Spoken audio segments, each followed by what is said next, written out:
This is the ultimate test where I found out if we are actual friends. Okay, I'm in. By the end of this, we will have a decision in whether we are actual friends. So good luck. Thank you. Thank you. I feel confident about this, actually. Very. I do too. Like, I get a good feeling about you online. Yeah. But who knows? Those things, they may be a manipulation. I agree. And you know what? I'm so excited. I am so excited. Let me first ask you: Have you got a tea there? Oh, are you kidding me? Who do you think I am? Who do you What is it? think What is I that? am? We're drinking white tea, okay? And this it's a very comforting tea. It's a very refreshing tea. It's quite humid here in London today. But before I pick a tea, I always think, and if we were to ever drink tea together, I always ask the question, how do you want to feel? So then that informs the tea that I then drink. So today I wanted to feel like I'm being hugged. I wanted to feel refreshed. I wanted to feel comforted. I wanted my senses to be aroused, but not too much. So this is what we're having. Yeah. And antioxidants in white tea are fantastic. Oh, they are great. They're great. And you can actually brew the same leaves up to 20 times. And it's different every single time. It sort of unleashes different layers. So I can have this for the next few days and it will still be so good. So good. And do you ever drink coffee or? I do. I mean, when I'm feeling a little bit wild, I might have a flat white. Ooh. I know. I had one today. But actually coffee makes me feel a little bit sleepy. I don't know what that is. Oh. Have you heard of that before? That's interesting. It's like an adrenal pump that makes you go, oh, my heart is pumping so fast that I need to lie down or something, that I need to go. It's so weird. Not at all. If I have, let's say, 1 cup of coffee, I won't really feel any different. But if I was to have 2, I will start feeling a little bit tired. And I've only met a couple of other people that have the same thing, but I've never explored what the science is behind that, what's actually happening. But can you have a nap or do you just feel tired? I can have a nap. Oh, wow. Yeah. Now, you do tea ceremonies. You have to explain this to me. What's going on there? Is it just a way of making the tea that's traditional and that, it feels like a ceremony? Yeah, it's quite ceremonial in the way that it's done. So let's see if I can show you this, if I can just lift this up. So with the flask, I will have something like this, if you can see this. So it's like a little tea station, but that's just the one that I have just for myself, but I have a much bigger one. So I will lay this in the middle of the table or the floor, depending on when I'm doing it. And I might have a set of cards. So I have guiding cards, which all have a different word. They have things like awareness. They have things like release. It might have something like patience. It might have something like explore. So if I'm drinking, even just with myself or with someone else, we'll start by picking a guiding card. So this is going to be the card that either guides the session when we're sitting down together or just something within you that needs to be explored. So that's how I started. And then I will have different teas. And then I will pose that question, how do you want to feel?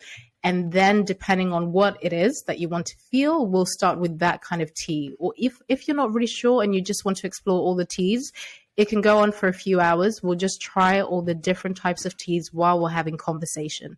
So it's very ceremonial in that sense. So you're not just putting it in a fucking tea bag and just knocking it back, while you go on about your day, which is fine, but it's more ritualistic, if you will. Yeah. Right. You've kind of gone English times 1,000. Right. Like, you like a cup of tea? Yeah. Well, we'll check this out. But here's the thing. Okay. With loose leaf tea, for a long time, if you say tea, people think British straight away. But when I started just wanting to dive into the history of where the tea actually comes from, it's Chinese culture. And even the type of sitting down in ceremony that I'm talking about, it's called gong fu cha. So it's a Chinese style of drinking tea where you have the tiny little cups, which are really, really small, or they can be different sizes, but they're not a mug size. So it's all about patience, and it's very subtle. So the tea itself is very, very subtle in terms of the flavors, because it's natural. Nothing has happened to it. No chemicals are added. It's just different seasons and different levels of fermentation. So it's just very subtle, but the size of the cups, for example, just teaches you to be very slow and to be very patient. So where the drinking culture, the tea, all tea, it comes from either India or China. So that's the style in which I do ceremony in, but also part of Zimbabwean culture, sitting down and having tea is a big part of it. So I almost fuse the different ways of making tea.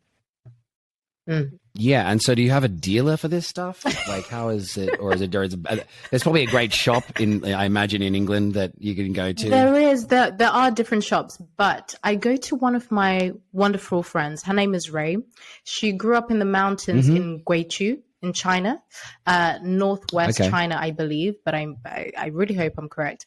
And she she comes from a culture where tea culture is a very, very big thing, but they actually make tea there. So she has a small little tea brand that I buy from, or I buy from other independent tea makers, and she's a tea master as well. So she's taught me a lot that I know about tea.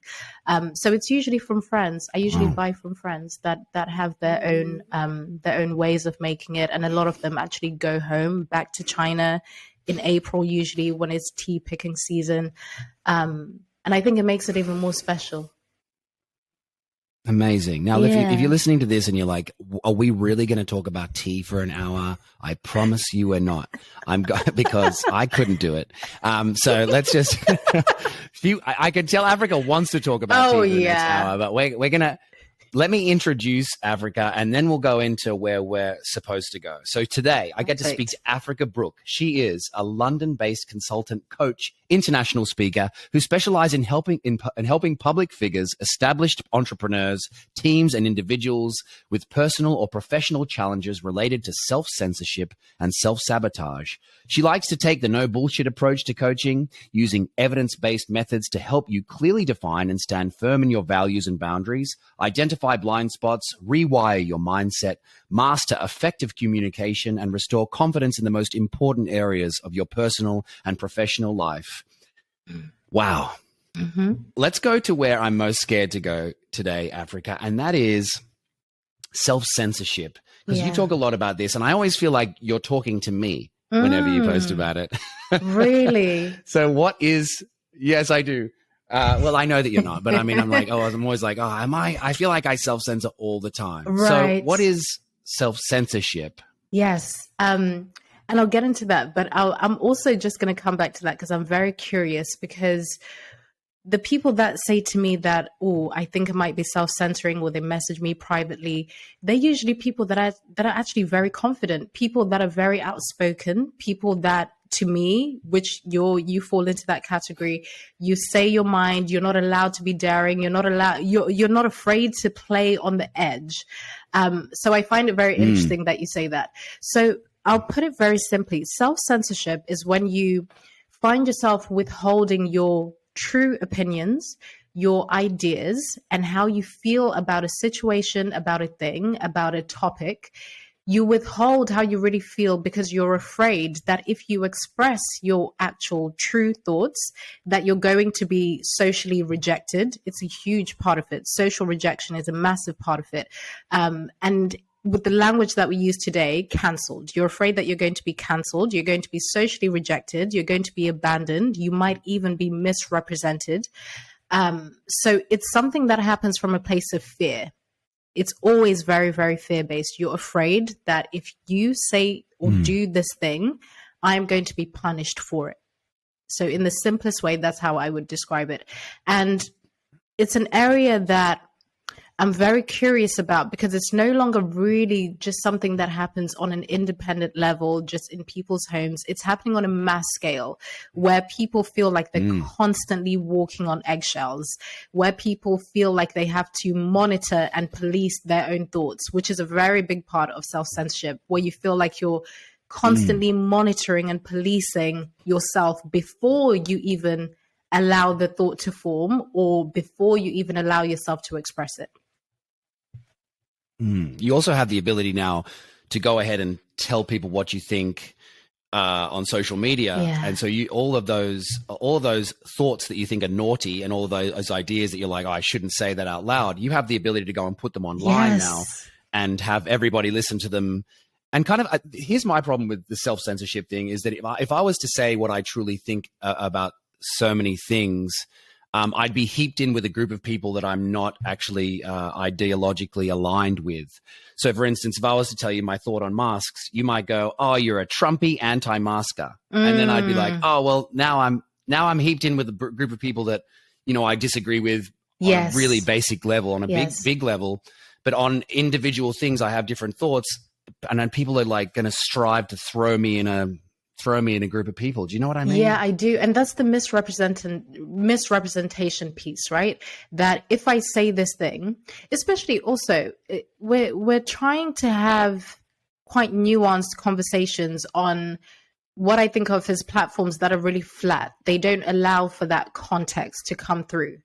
Because once you say something about, let's continue with that example of masks, even without the details of what that could be. Even if you were to just ask a question, say, hey, but I actually came across this thing that maybe conflicts that thing that we thought of, right? Instantly, people need to make sense of you. Instantly, they need to put you into some kind of group so they can sort of try and be comfortable with what you're putting forward because of the cognitive dissonance it might cause. They just need to make sense of you straight away. So you become either an maybe you're a COVID denier, maybe you're this, maybe you're that.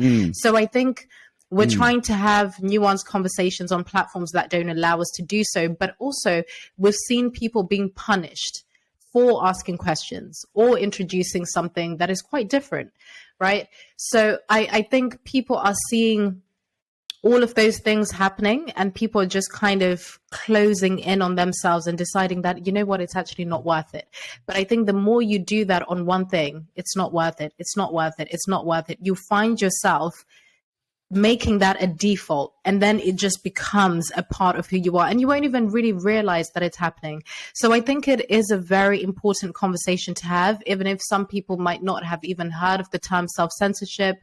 A lot of people hear of the term censorship being spoken about in the context of big tech, or, it seems like something that is so outside themselves, but it's something that's actually happening to the individual every single day in different ways. Yeah. And it scares me. It scares me on a few levels because I think I like to be, on social media anyway, I like to be a place where people can come and relax. Yes. But that doesn't and have fun. But that doesn't mean that I don't think all these things. And I don't want to bog people down by reminding them of the real world when I really want to be entertaining them on a bigger scale than reminding them of, COVID and vaccinations and, polarized society that is divided by these political differences. But the thing is that it's going on in my mind, whether I'm letting you know about it or not. Yeah. And I feel like you can get bogged down. You can get bogged down in not saying you kind of start to simmer in your head, and I can kind of send you insane, as it makes me feel sometimes. And so every so often when I'm with my wife, Cara, I will absolutely let loose on this rant. And she's like, wait, that's going in on there. I really need to release it. Yeah. And so it's necessary to have good friends. I mean, I found it really necessary to have good friends so I can speak my mind rather than feeling the need to put it out to 950,000 people who really just want me to make them laugh. Yeah, I agree. And something I always say to people, Luke, is that, and this offers a lot of people relief, knowing that if you, for example, hear this definition of self-censorship and you think to yourself, yes, this is something that I'm definitely experiencing, and you've heard us speak about it through the context of online, I think you can then start to think that you need to find the confidence to say something online. I always say to people, no.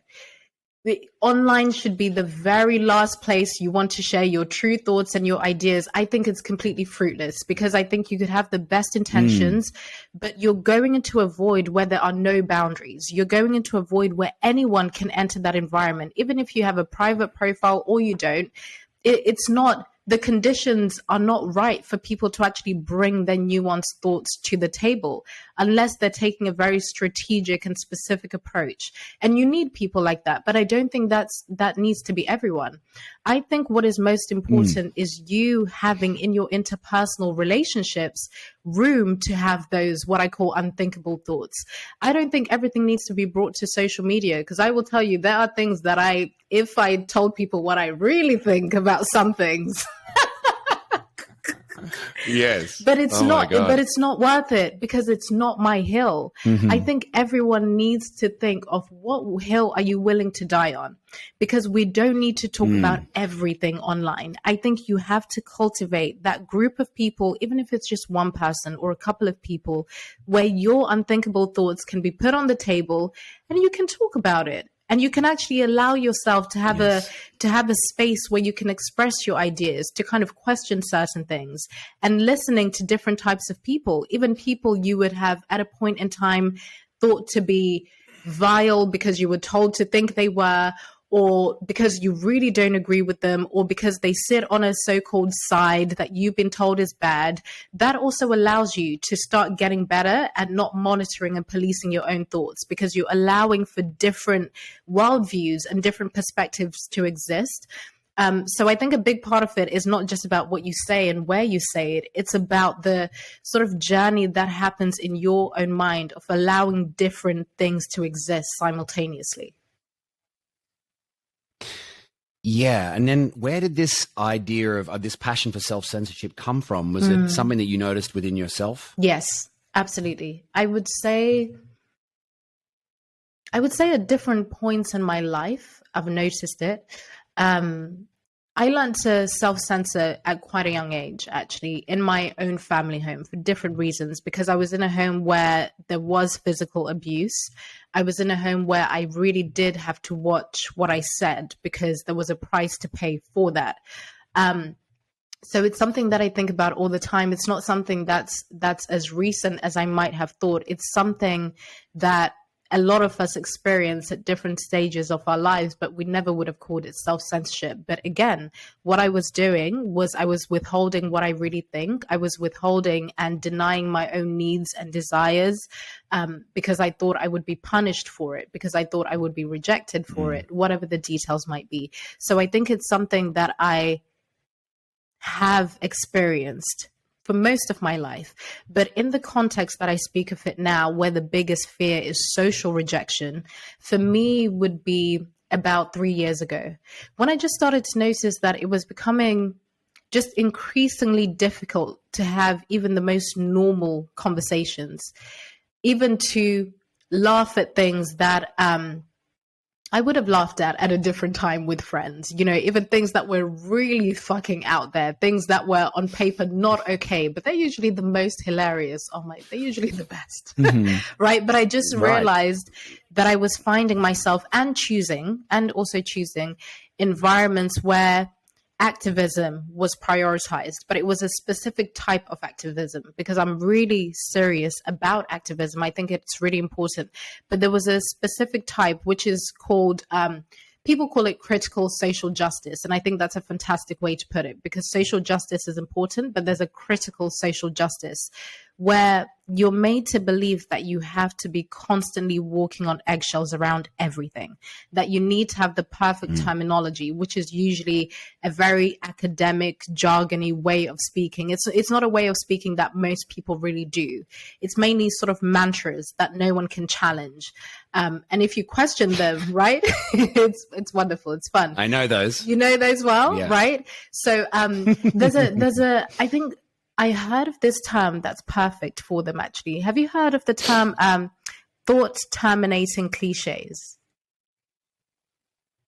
No, but that's a great way of putting it. It's brilliant, right? Because immediately, as I say, you have an idea of what I'm talking about. Where someone says a sort of term or a mantra or a phrase that you can't challenge it, because if you challenge it, you're a bad person, you're this or you're that. So in those environments that I was finding myself in, there were a lot of those things, which meant no questions could be asked. You have to toe the line. You have to agree with every single thing. And of course, that's never really said, but you just see people being punished for not complying to that. So I think I just found myself starting to withhold my thoughts, starting to monitor my own thoughts, starting to feel the urge to police other people and to sort of warn other people, oh, you shouldn't say that. Or, you know, have you ever received a message perhaps saying, oh, I just noticed you were following this person. I wanted to let you know that they're a harmful person or they're a dangerous person. Yes. I never went to those extents, but that was a way of thinking that I was actually starting to think is normal. You have to warn people about someone else's idea. You have to warn people about someone else's character or someone else's position or someone else's ideas. So I started to just notice that the environments I was in were becoming, it was becoming quite difficult to be human, to put it very simply. And it wasn't reflecting the everyday life that I walked in, where people get things wrong, where people say things and use terms that are quite outdated, but it's fine. You get to move on. You understand cultural differences. So a lot of people have no fucking idea what you're talking about a lot of the time. If you're using this very online academic jargon, mantra way of speaking, which is not human. So I think for me, 3 years ago is when I started to realize that I was finding it difficult to navigate my everyday life through conversation with people. But 2020, which was, you know, a key moment for a lot of people, was I think when I just realized that enough is enough. I think there were many conversations that were happening that were very, very important, but things just started to feel as if they had been pushed and stretched so far. And I'd never felt such a level of division, whether it was around race or whether it was around COVID, whether it was around people's response to race or COVID. And I just couldn't do it anymore. It was actually starting to make me feel sick and spiritually weak because there were so many things I wanted to say, but I felt I couldn't say them because I'm a Black woman, because, you know, I lean left, because I'm all of these identity markers. I shouldn't feel this way or say these things. And it was pushing me so out of integrity that I just wrote about what I truly felt and what I was seeing. And it was almost like a declaration that I'm not playing this game anymore. I don't know how to articulate my internal experience really, or to put words to what I'm seeing. Self-censorship is something that I knew intuitively and worked with clients, but through the lens of business, through the lens of them being public figures, through the lens of them not allowing themselves to fully be in their honest expression.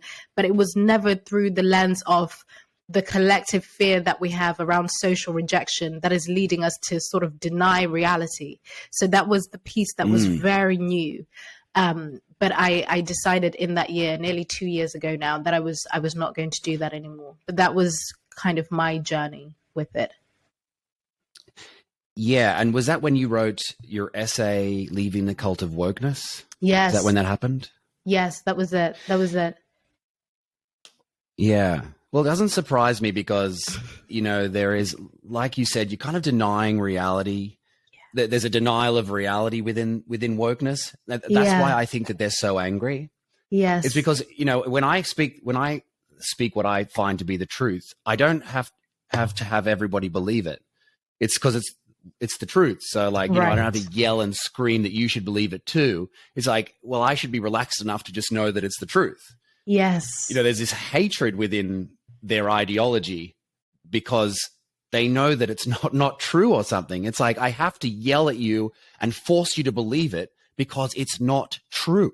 Right. You know? Almost reminds me of... And truth is easy. Truth is relaxing. Sorry, go on. Yeah. No. You're absolutely right. And truth is something that, because it sort of just is, even if I was resisting it, there are ways to help me understand. But I think a lot of the time people that really take on this strong and often really abrasive approach to forcing people to adopt what they believe is true, it's because maybe a part of them is also confused by it. Because what I realized when I was on the other side of it is that I was always one question away. And I really mean this every time I say it. I was always one question away from everything just fucking crumbling. because I had no idea really what I was parroting. But I was parroting so many things with such confidence and assurance that I was always one question away. So it's almost as if I had to be a bit aggressive in my approach so that you would get to a point of feeling so overwhelmed and just being like, you know what, it's not fucking worth it. And then you don't ask me anything anymore. Right. So it's always like you're constantly just hoping that no one asks you a follow-up question. That's how fragile the entire thing is. And when you do ask a question, then you become some kind of obic or some kind of ist or some kind of something, an insult.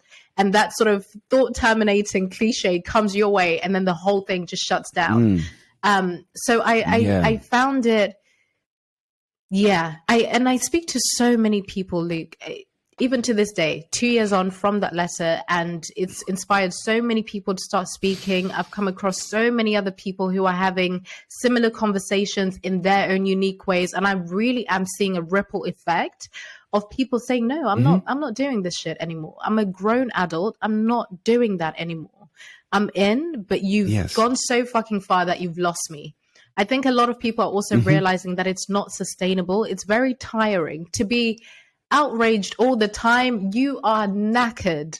Oh my goodness. It's tiring.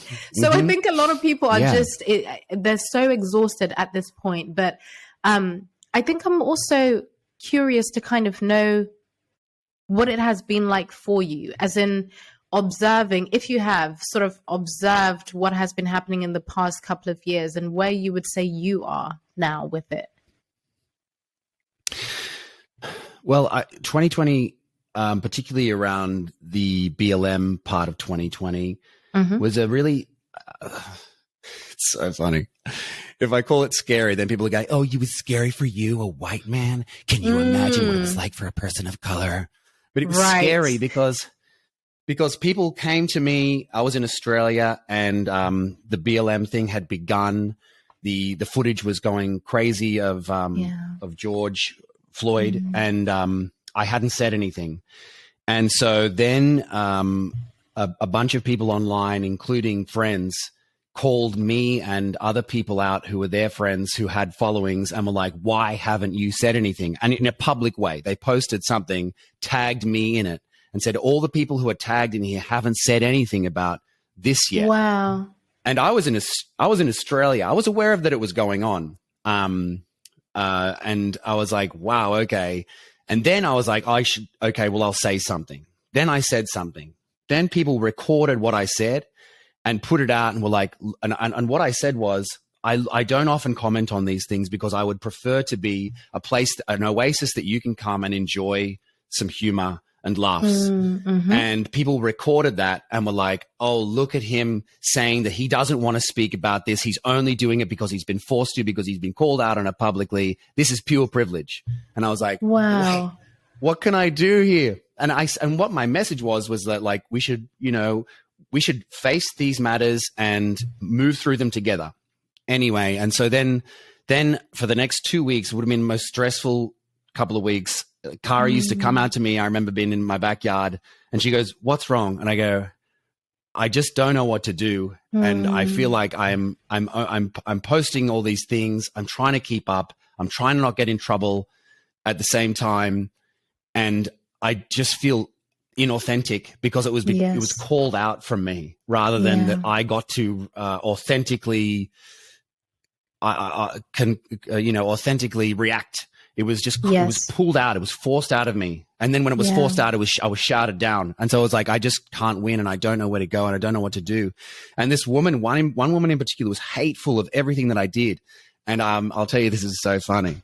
My mother-in-law found out that this person was DMing me all these terrible things and saying that she was going to reveal who I was, that I was following who I was. And she's like, it's disgusting, Luke. You're a racist. You're horrible. And my mother-in-law found out who was doing it, DM'd her and said, you don't know my son-in-law, and you shouldn't speak to him this way. And my mother-in-law, thankfully, okay, isn't this crazy? She's a Maori woman, so she's an Indigenous New Zealander. Yes. And of course, the woman was like, I am so sorry.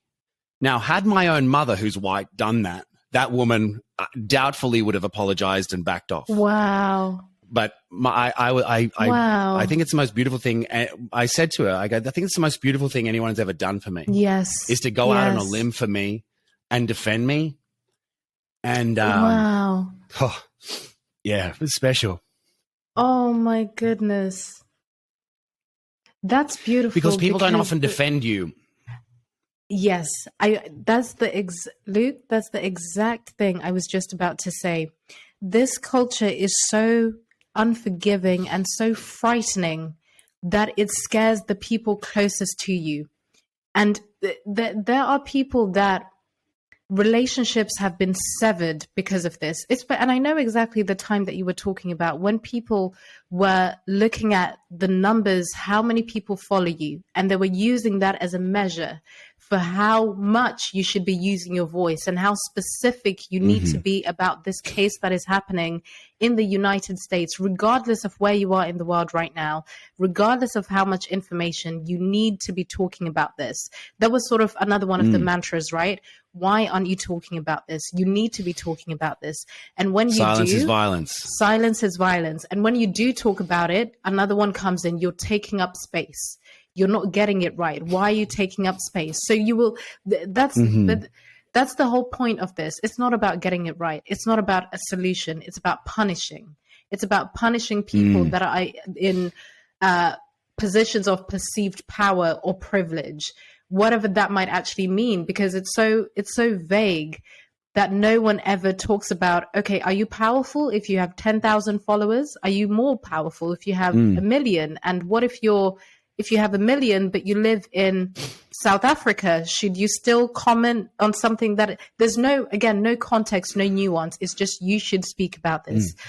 And with what your mother-in-law did, the reason why that is so beautiful is because, as I was just saying, so many people are frightened to stand up for the people they love because they don't want to be punished as well. Yeah. Yeah. She's a very brave woman. She doesn't know it. That's what's amazing. She just dives in and goes, this is wrong. This is unjust. Yes. You should stop doing it. And it doesn't come from an intellectual point of view. She's a cleaner by trade. That's what she does. And so, but she's just like fearless. Oh, that's beautiful. I want to talk. Thank you. Tell me. No. I want to talk a little bit about your essay, because your essay that maybe people haven't read, and I wanted to read an excerpt from it, if that's okay with you, just to give people a taste. Yes. And I'll try and read it with your accent. I'm joking. Where is it? There it is. Okay, here it is. What I'm truly afraid of is existing in a world that forces me to submit to an ideology without question. Otherwise, I'm to be shamed or pressured to shame myself and cast out of the community. A world that tells me that because I inhabit a black body, I will forever be oppressed and at the mercy of some omnipresent monster called whiteness. That because of the color of my skin, I am a victim of an inherently racist system by default, and me rejecting the narrative of oppression means that I am, in fact, in denial. How empowering. As someone who comes from Zimbabwe, a country where the general population is truly oppressed, it perplexes me that oppression is now being worn as an identity piece in most parts of the West, especially those who claim to be progressive. What I'm truly afraid of is existing in a world that forces me to consider the color of my skin and my gender and that of others at every fucking turn, instead of living by Martin Luther King's teachings and prioritizing the content of mine and other people's character. End of quote. Wow. So this is my question. The narrative of the woke is that you, Africa, are black and therefore oppressed. How is it that you find that disempowering? Oh my God. Even as you say that, it feels so disturbing that it's something I'm just supposed to accept and not question. And the fact that I question it makes me a questionable person. That's just the most fascinating thing about all of this. And I think because of my upbringing really does change the way that I view a lot of this ideology and a lot of the things that I'm just supposed to take as fact. Being born and raised where I was in Zimbabwe, a country that at a point in time was one of the most incredible places in Africa. It was referred to as the breadbasket of Africa. You had people that would come from Britain to go on holiday to Zimbabwe. And from the 90s up until now, it's been on a very, very fast decline, and there's barely any food in the country. And people are really, really suffering. There aren't any jobs. Even if you go to university, you can still expect that you'll be on the sides of the road selling fruit and vegetables just so you can make a little bit of money, so you can make a little bit of a living. And you can also expect that every single day at some point in time, the electricity is going to be cut off for a few hours, but people are used to it. People know what to do. They know how to survive. And I'm still very much in touch with a lot of my family. A lot of them are still back home. I'm going to be going there as well in a few weeks. Life is very, very different to what it is here. Here in the Western world, in the UK specifically, one of the biggest privileges that people that live in this country have is passport privilege. The fact that I have a passport that is powerful enough that it allows me to go to so many places in the world, and I won't even be questioned for wanting to go there. Whether I decide that I'm just going to go on holiday or I decide that I want to move there, I can move around and freely. For someone to come from Zimbabwe to here, it's so difficult. It is very, very difficult. The laws have changed. The immigration laws have changed. It takes so much, which is why we see the sort of immigration crisis that we see here in the UK, for example, of people that are willing to risk their lives to come to this country. So with me having all of that knowledge and all of that information and being able to sit here and say that I am oppressed, I'm not fucking doing it. It's not happening. I might as well just get on the plane, go home, see my grandma, slap her in the face, spit at her in the face. It's equivalent. I might as well just do that. And I think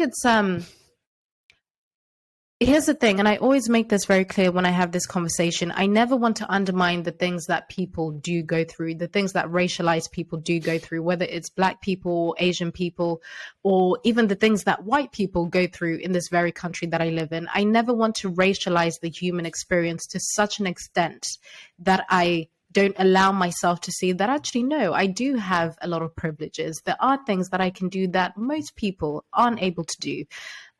So I reject that narrative completely because I think it's very disempowering. And I see what it does to young Black people.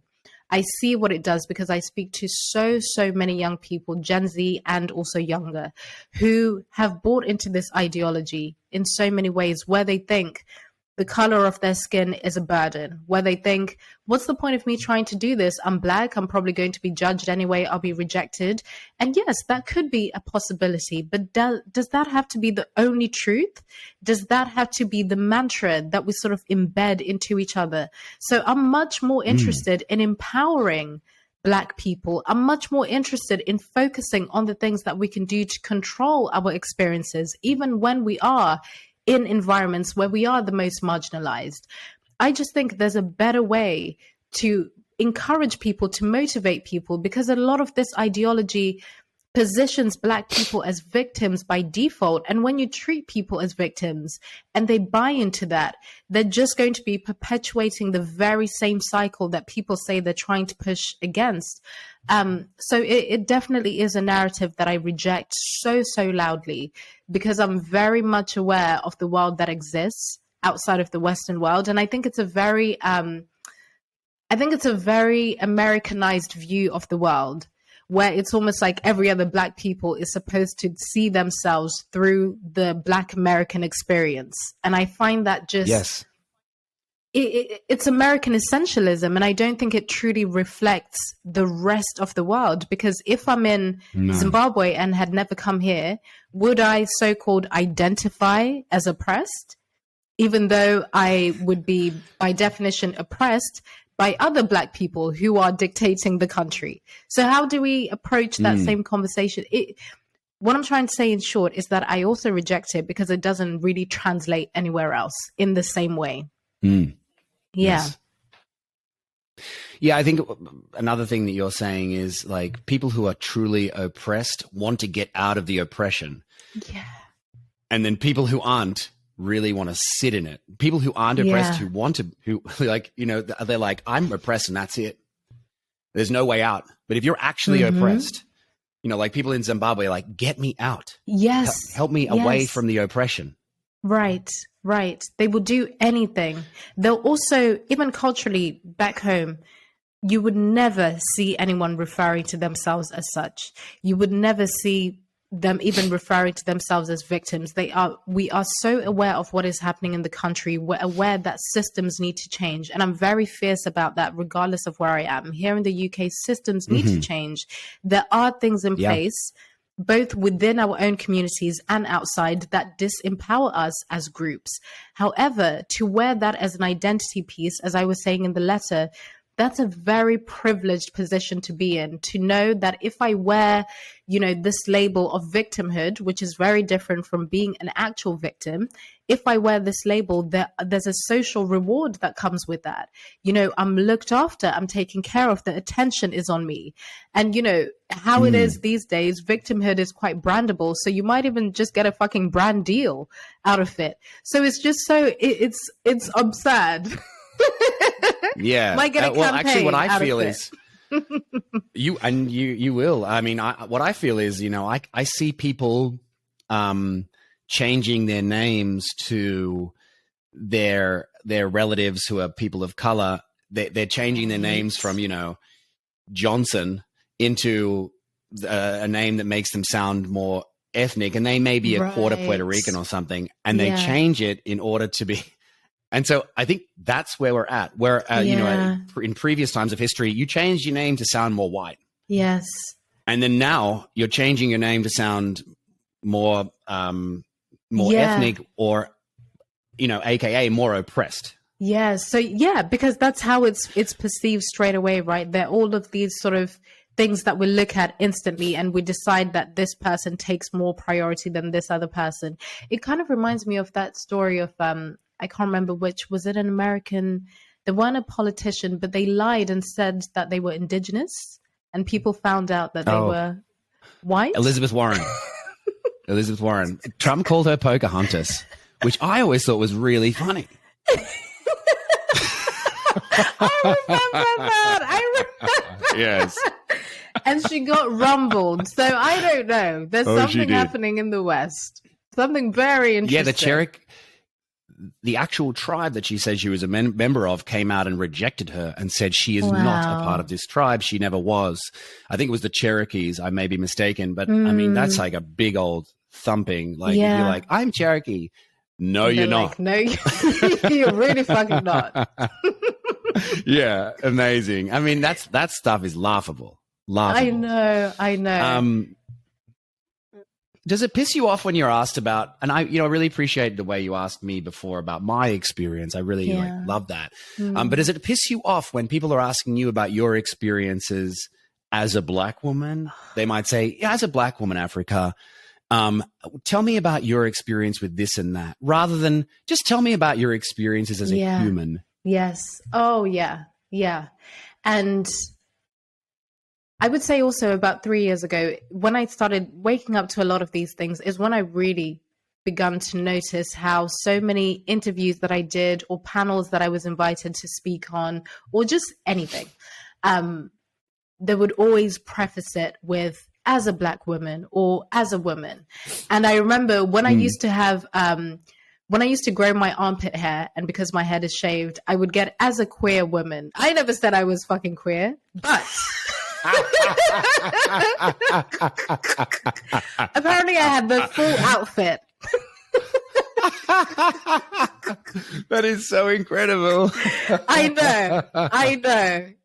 know. So, oh my goodness, it's pretty good though, isn't it? It did make me laugh. It did make me laugh when I was asked. It's very funny.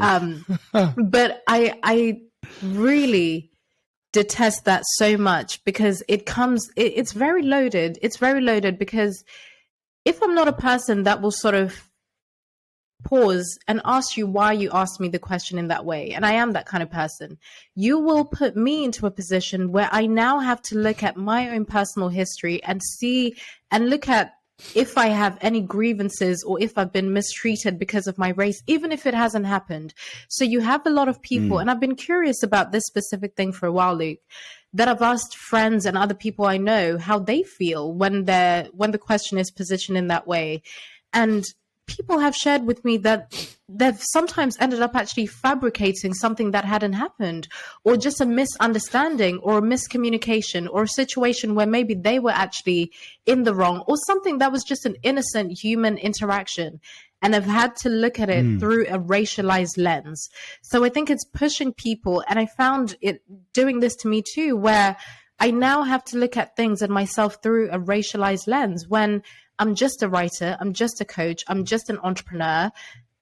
Ask me questions in the way that you would do anyone else. We don't need to preface it with as a woman or as a Black woman or whatever the identity marker is. So it's something that I point out when people ask me a question in that way, and it often snaps them out of this sort of script, because sometimes they don't even realize that they're doing it, because we're training each other to look at identity first and race first before just asking the question.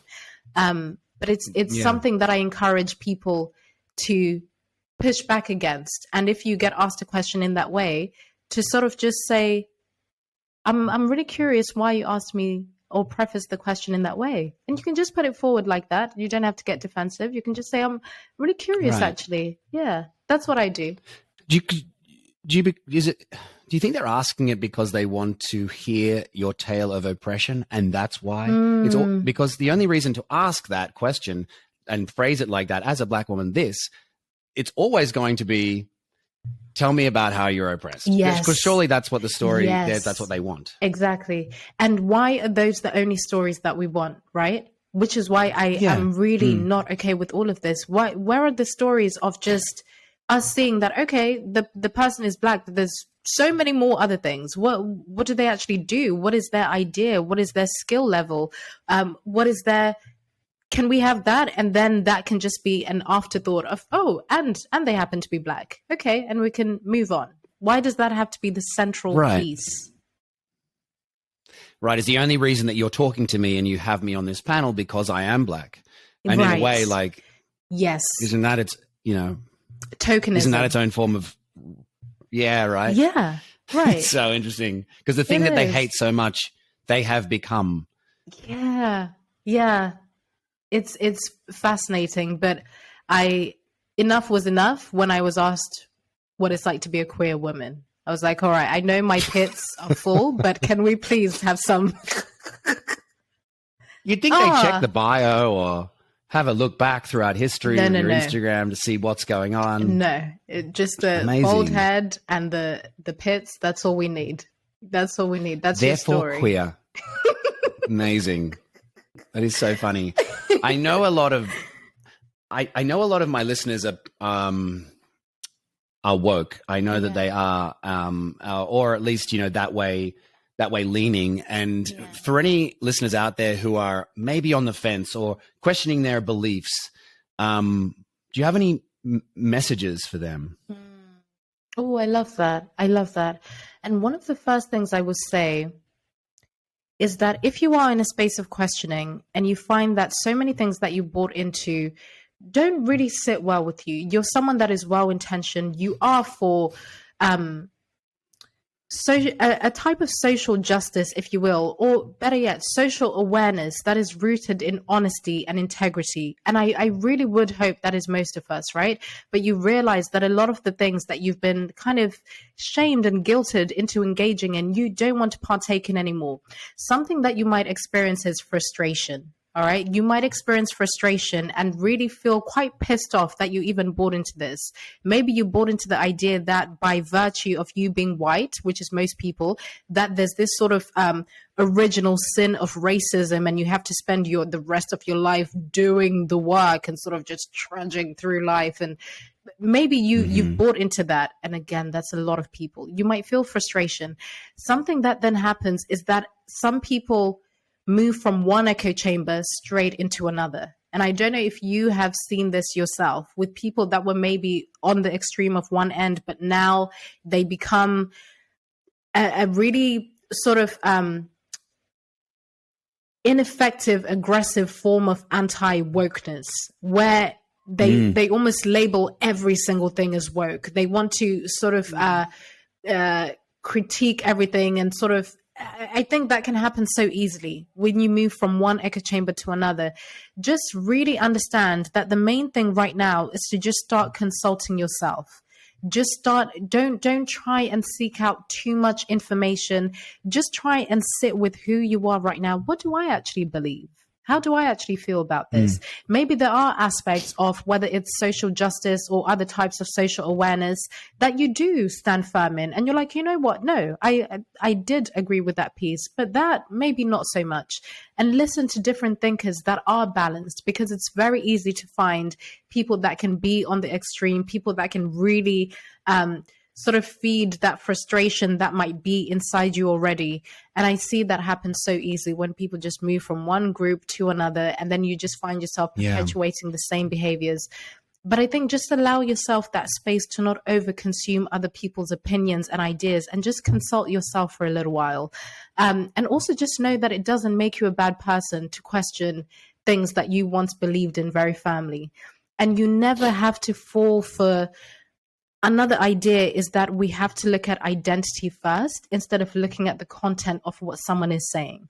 Look at the idea. Does it make sense or does it not make sense? Just because someone is, me for example, just because I'm a Black woman doesn't mean that you have to take on everything I say as fact. And I can't believe that I even have to say that. Can you believe that I just say that? I know. Isn't that amazing? What? People are like, she's Black, therefore she's right. Right. Wow. Or that they can't tell me that I'm wrong, or they can't disagree with me because it's racist to disagree with me, right? So if I was a Black person and I punched you in the face and I robbed you, you're not allowed to say that was fucked up because that makes it racist. Come on, people. Yeah, that's a problem. My friend recently had a guy broke into her apartment, stole her computer, and like put a knife up to her neck. And when the cops came, she didn't tell them what ethnicity he was, because she didn't want to perpetuate a problem that she saw. But I was like, that's incredibly kind, verging on stupid. Yeah. Because do we want to catch the person who put a knife to your neck and stole your computer? I think we do. Right. And you know, isn't it a kind of different kind of racism, the fact that you feel like you'll be causing a problem if you tell them? It is. You know? It is. It reminds me of that phrase, I don't know if you've heard of it, the soft bigotry of low expectations, right? Where it's like, this person, they are Black, so they can get away with it. It's fine, you know. Or they are Black, so they don't have to do that hard test at school because I mean they're Black. Let's just let them, you know, get in. And it's just, it's causing more harm in the truest sense than it is helping. So I think it's just for anyone that is starting to just even consider these ideas, or maybe even someone listening and getting uncomfortable when they hear us speak in this way, because another thing that culture does is that even just hearing people talk as openly as we are, you're immediately forced to want to put a label onto them or make it wrong. You're not supposed to be talking about this. You're not supposed to be asking these kinds of questions.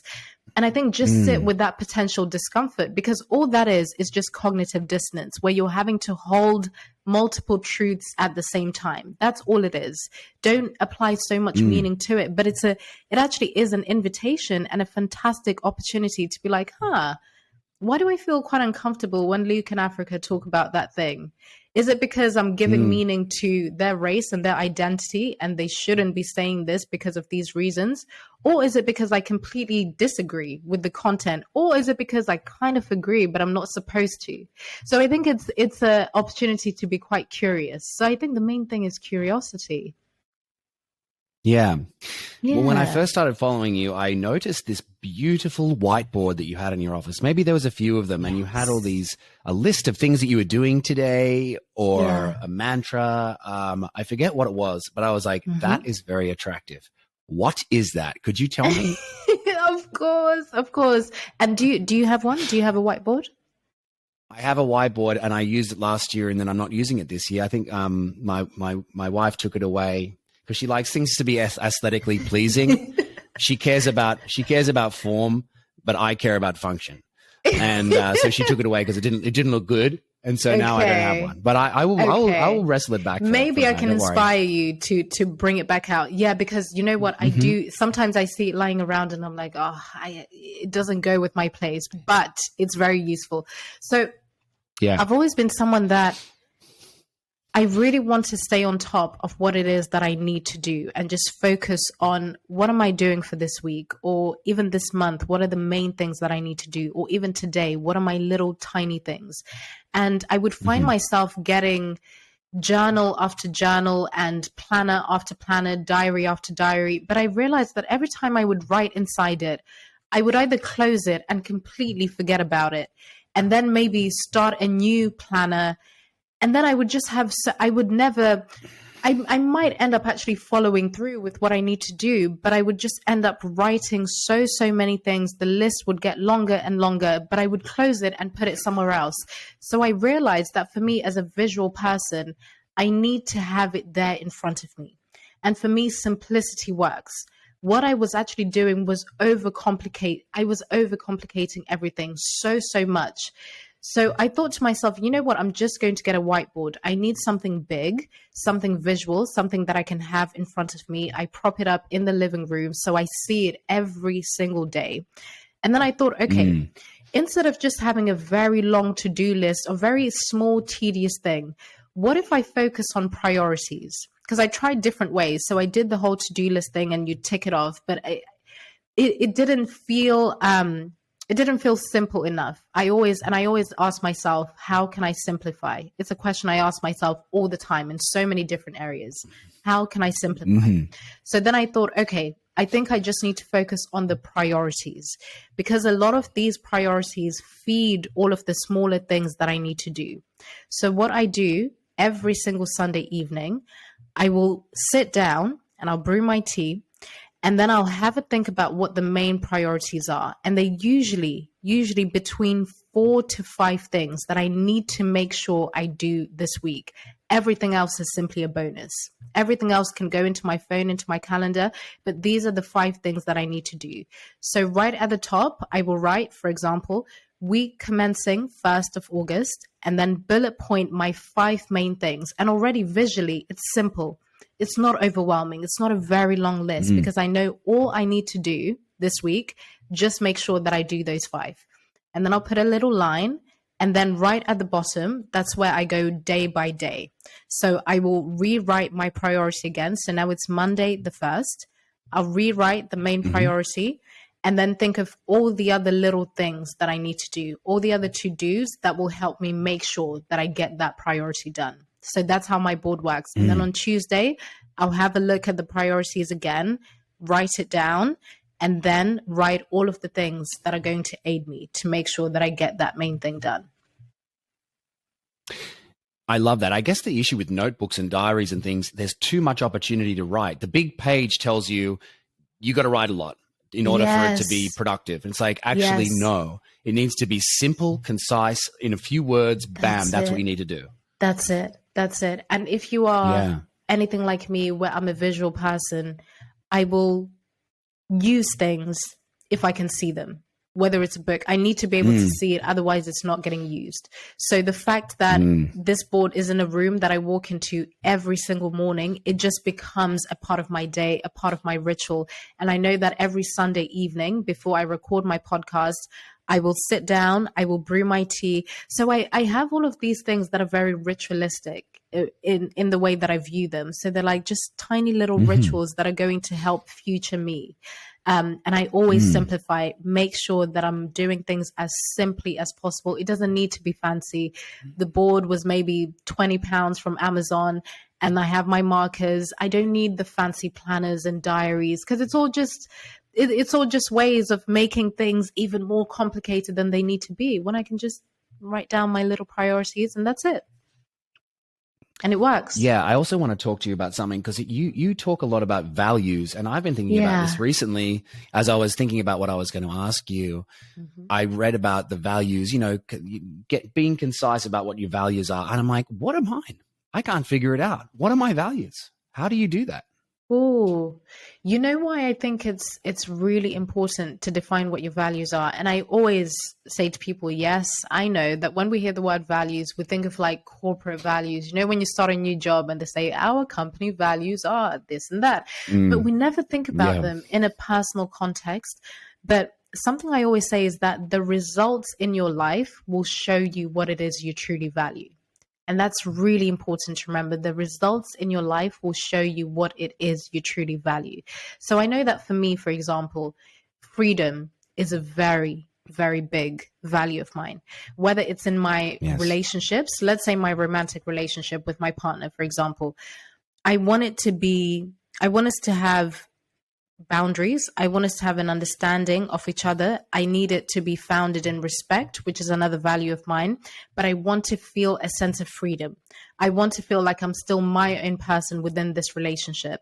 I want to feel like I can do things by myself and it will be absolutely fine. You can do things by yourself and it will be fine. I want to feel, you know, like my desire is also mine. I'm free in my desires. I'm free in my self-expression. And I want my partner to feel the same and to be the same. And freedom also means that when, for example, there were a lot of conversations around COVID and people were getting punished for asking questions or for taking actions that were right for them. And, you know, there were a lot of the mandates here in the UK as well. And nurses who we were clapping for months before were getting fired and told that they have 14 days to make a decision. I can feel it within my body that it doesn't feel right. And that shows me that this is happening because I value freedom. Even if it's not about me, I value freedom to an extent where I'm able to say, no, this is not okay. Right. So I think the way you respond to the world around you and the results that you see show you, oh shit, I value freedom and I didn't even know that, which is why I'm responding in this way. And integrity can be one as well. If, let's say, in the context of self-censorship, you feel that, you know what, I want to stand up for this person, or I want to stand up for myself. I want to say, you know what, I don't agree with that. And even though I'm really scared, and even though I might lose something or someone, I refuse to go along or agree with things that I don't agree with anymore. That's you valuing integrity. You value being whole. You don't want to fragment yourself. You don't want to perform a version of yourself that is not congruent with who you actually are. So because you value integrity so much, you're willing to put yourself forward, not to put yourself forward in a line of danger or pain, even though there are people that are willing to, because integrity is something that they value so much. That can also show you that you're willing to be in integrity, even having conversations and willing to be understanding of people that you don't even agree with, but you humanize them and you see them as an individual with their own worldview, their own ideas, a full individual just like you.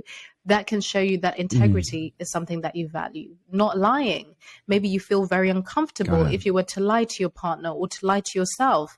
That shows you that you value integrity. So I think there are ways, without maybe even thinking first of what the word is, just look at some of the things around you. Do you like playing a lot? For example, when I think of you and what you share, I would say that playfulness seems like something that you really, really value. Something that it seems like it's actually just a part of who you are, that it's important for you to feel like you're playing or to have an element of playfulness in your relationships or with your son or with the people around you or with your audience. You want people to be able to access that within themselves. So I would say, to me, it seems like that's one of the things that you value quite a lot. Definitely, play is one of those things. Fun, you know. Well, that's what play is. It's looking for fun. It's looking for where it's like it can be a little bit uncomfortable, but it makes you giggle. Like I love that. I love freedom too. But I noticed the other day, you know, we have a baby, and I was going to go to the bathroom, and I said to my wife, can I just go to the bathroom? She goes, yeah, and I was like, what did I just do? Did I just ask to go to the bathroom? That's where I'm at. That's where my freedom's at. It's at a point where it's like, you just got to ask. And the answer's probably yes. But, but I used to love leaving the house when me and Cara were with our baby and she wouldn't ask where I was going. Sometimes I'd be going. She goes, where are you going? I go, So don't know. You don't need to know. Yeah. I'm going somewhere. I don't know. Yeah. I'm going for a walk, going out to the gym. You just don't need to know. I used to love not telling her. Like, I felt so free. I felt so free. You know, like no one was monitoring me or anything like that. That was freedom. But now it's like, I'll tell you, and that will make it easier because you'll be happy. Right. And I wonder if with this, the nuance that I love that. I wonder if the nuance there is that, and I think this is important, that you get to define freedom is going to look, how you define freedom is going to look very different depending on what stage of life you're in.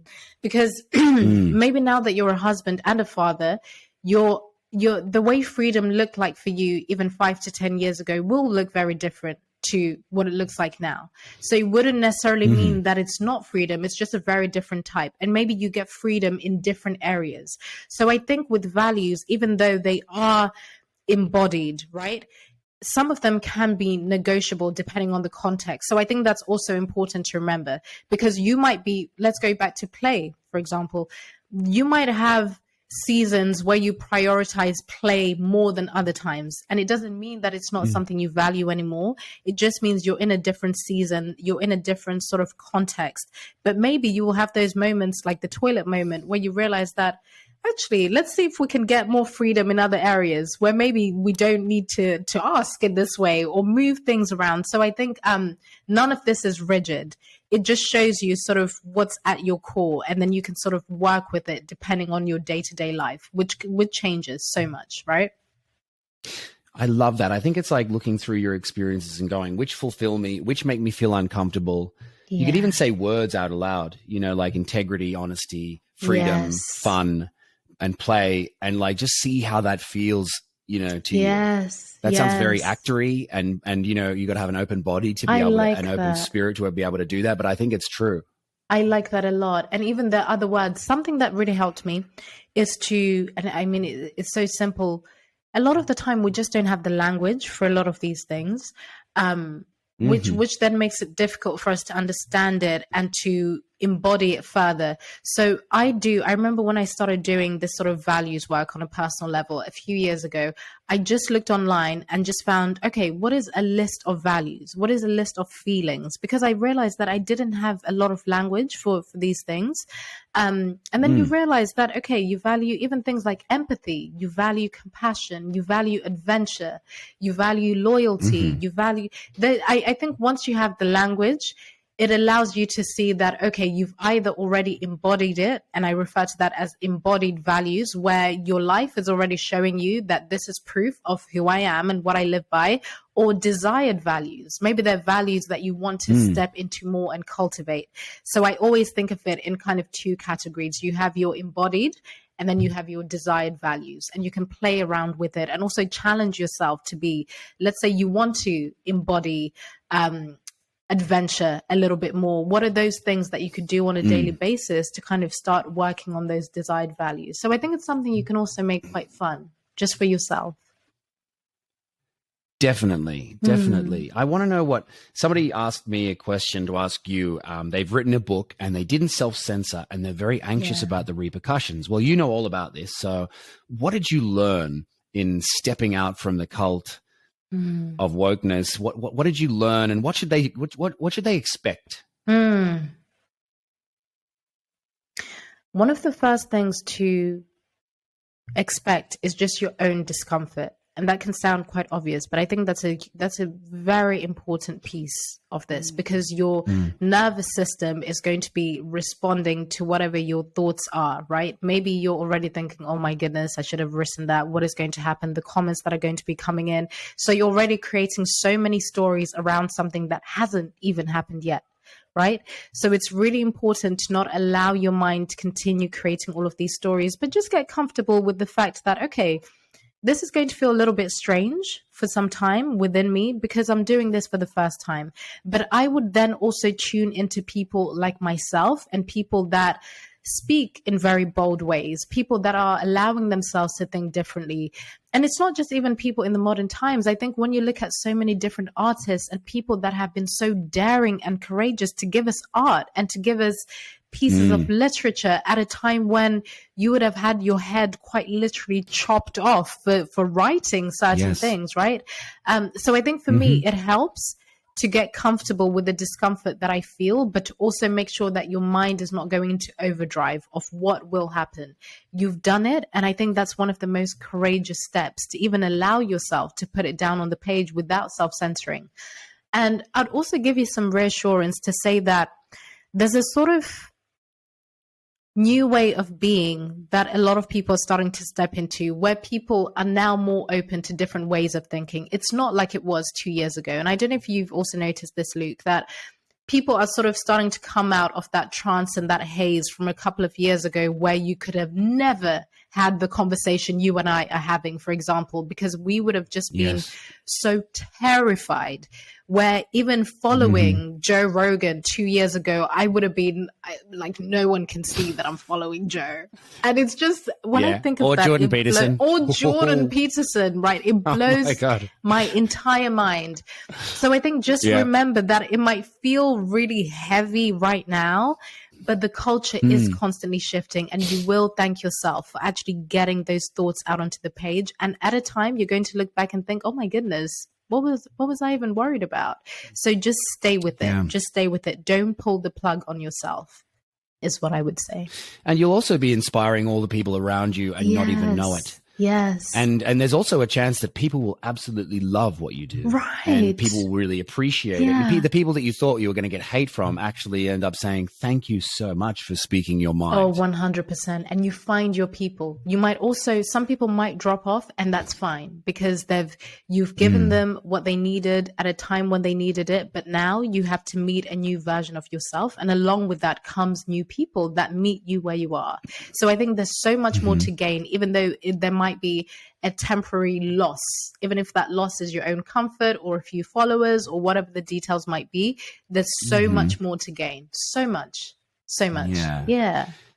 Keep growing. Don't stay static. It's like that idea that the only animal that will quit is a human being. But if you put a brick on a blade of grass, it will grow around it in order to get through. And I love that idea, and I always think about it. Oh, that's beautiful. I love that. Let me try that down. So be a blade of grass. Don't be a human. Yes. Be a blade of grass. Luke Cook. Oof. I like that. Well, I've stolen it. Don't give it to me, because I stole it from someone else. All right. Okay, fine. But it's good. Thank you. You saw it. It does sound like an African proverb, and then I've just appropriated it, and then you've given it to me. It does, and that's white supremacy. What you? I'm gonna lead the cancellation campaign on this one, I think. Yeah. Please. I actually thought of calling this conversation a live cancellation of Africa, Brooke. Oh, I like that. Do you think? Question for you. It's good. Do you think you are uncancelable? No way. Very cancelable. Very. People are really watching. I think I'm very, very cancelable. Really? I was going to ask the same thing of you, because I would say that you're not cancelable. Do you think so? I don't think I'm cancelable, and I'll tell you why. I think it's because I decided that I'm not going to be. I would say this is not really true, but it just sounds good to say it. Being cancelled is a state of mind, is what I was going to say. I think a big piece of it for me, and please, people listening, don't start saying Africa says being cancelled. It's for me, okay? It might not work for everyone. But the reason I say that is because even if I was to experience a brutal cancellation and being misrepresented, which is one of the worst things that can happen, I work with people that have really experienced this in a very real way. One of the biggest things that fuels cancel culture is when the individual who's experiencing the cancellation buys into the idea that they will never experience connection again, where you, on an individual level, internalize the idea that you're wrong, that you don't deserve connection, that you don't deserve to feel joy, that you don't deserve to feel love, that you don't deserve forgiveness, that you will always be wrong. It's one of the most sinister parts of all of this, because it can really break down a person's spirit and a person's being. And I think it is what leads people to end up committing suicide. Because I think the reason I also speak loudly about this is because cancel culture is a suicide risk, a huge one at this point in time, especially for young people, But I think developing a resilient mindset, and Sirut speaks very well about this, but developing a resilient mindset is so important with this. So I think, yes, someone could decide that they're going to, lead a cancel campaign against me. But I think the most important thing is that I don't lose myself in the process. So that's why I like to think of myself as uncancelable, because I'll cancel myself first before anyone else does. And maybe I'm also in a position where I'm able to say that because my job and my well-being doesn't depend on anyone else, really. I don't work for other people. I'm not at the risk of losing things in a very, very obvious way. So I never want to disregard that. But for me, I have to truly believe that the only person that can break me is me. So many things came to mind then, including, the idea of turning the other cheek. It's like, oh, you want to cancel me because I'm a sinner? You're right. I am a sinner. I may not be in the way that you say that I am. Yes. Of course I am a sinner. Of course I'm imperfect. And you can come at me for this, of which you're wrong about this, but I am a sinner. And, go for it. But the process of cancellation is like this swarm of bees. These these people buzzing around you, and they're getting into like every little orifice that they can. And that's including calling, they'll call your employers. They'll do it. They will call. They've done it to me. They've called Hulu. They've called Netflix, where they've just been offended by a joke that I've told, which was absolutely clean, right? But they just really wanted to do away with me. And I was like, look at this swarm and the way that they attack. And because of the internet, it can be a million people who are upset, who are coming for you, who are like, it's not enough that he just gets talked down. Let's send him to hell. Or like you said, it's a suicide thing. Like they don't know what they're doing, but what they're really doing is you're better off dead. Yes. Because it's never enough. It's never enough. Even if someone is beaten and worn and they say, you know what, I'm sorry. I've said I'm sorry. I don't know what else to do. They'll tell you it's for attention. They're your white tears if you happen to be white. And it's never enough. They want you to disappear off the face of the planet. And when people do kill themselves, they'll say, no, that wasn't because of cancel culture. That was because of something else. And, they'll say mental health is important. And it's usually the mental health is important people that are sort of leading people.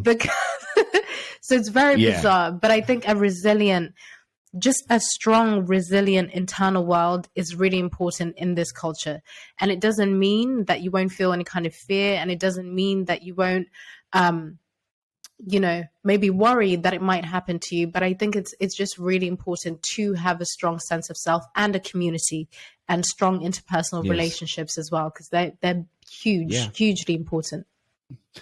Yeah, a bunch of people to gather around you. And I've heard Jordan Peterson talk about this. Don't apologize if you haven't done anything wrong. And the piece of advice I give is just wait. They're upset now, and in 2 weeks they'll have moved on to the next person that they'll try and get to commit suicide. And that's the deal. Just wait. They're just looking for another thing to buzz around and go and hunt. Don't react. Don't react. I love that. No, you're a terrific conversationalist, and I'm very appreciative of you. I think that we can be friends in real life. And perhaps if we're ever in the same city, we should have a cup of tea. Oh, yes, please. I do have plans to come to the US before the year is over. So I'll be coming to visit you and Cara. Okay? Oh, great. Yeah, well, I was actually thinking of leading a protest at LAX the minute you arrive. Cancel Africa, Brooke. This fascist pig, get her out. How many people would be there? You and Chap? Yeah, just me and my little toddler son. And maybe my producer, Shane, I'll force him to come. He won't have a say in it. He'll be there. He's giving me the thumbs up. Oh, I can't wait. No, really, Luke, I absolutely love and adore you. It's amazing how even without meeting someone or having like an extended conversation with them, you can feel, dare I say, a connection. It's amazing. It doesn't happen often, especially online, but you know what it is, why I think it happens. I think you allow yourself to express who you truly are. I think how you present online and how I'm speaking to you right now here is just who you are. There aren't like split versions of yourself. And I think you have that really good balance of saying what it is you really think, even just sharing other people's words, other people's stories, but also just your humor. It gives you an idea of who the person is. And I think I really see myself in you in a lot of ways. Well, I feel similarly about you in the sense that I feel like when I'm talking to you or I read what you've done, I think it feels light. It feels like light and not darkness. It feels good. And so I always am very conscious of that feeling. And I'm grateful to God that I've been given that ability to identify the good and the light. And I see it in you and I feel it in you. I felt it in you before I saw it in you. And then in this conversation, I'm like, confirmed. There it is. Yay. Oh, I love you, bestie. Let's not go there yet. You're going too far. Yeah, but now how do I'd love for people to be able to like get involved with you and whatever you're doing. How is the best way to follow you and support you? Yes. So the only social media that I have at this moment in time is Instagram. So you can find me at Africa Brooke with an E at the end. I have started a TikTok page, but you're the TikTok master, Luke. So you're going to have to give me some tips. Okay. Please. Oh my gosh. Just speak your mind, get out there and say all the things that you say on your live and your podcast. I'd be taking beautiful 1-minute clips that just deal with any particular issue. Yes. Tend to be provocative or, you already know that. Always push provocative. Yes. And then release that on them. And I think you will blow minds. Done. So, okay. So people can find me at Africa Brooke on TikTok, and you can go on my website, www.africabrooke.com, if you just want to have a full idea of the work that I do. And then lastly, I have a weekly podcast called Beyond the Self, where it's all just about focusing on what it is that you can control. I think so many things feel like they're outside of our control. Everything feels really big. We're already overwhelmed with a lot of information. So I like to approach things in a very simple, non-academic, non-patronizing way. And I also inject a lot of humor. I swear quite a bit. So if you don't like swearing, well, you can do one. All right. Cancel it. But I look forward to connecting with people. I'm a complete open book. So I like being able to connect with people that have listened to me speak and just bounce ideas back and forth. So you can reach out. Africa Brooke, thank you so much. Thank you. Thank you very much.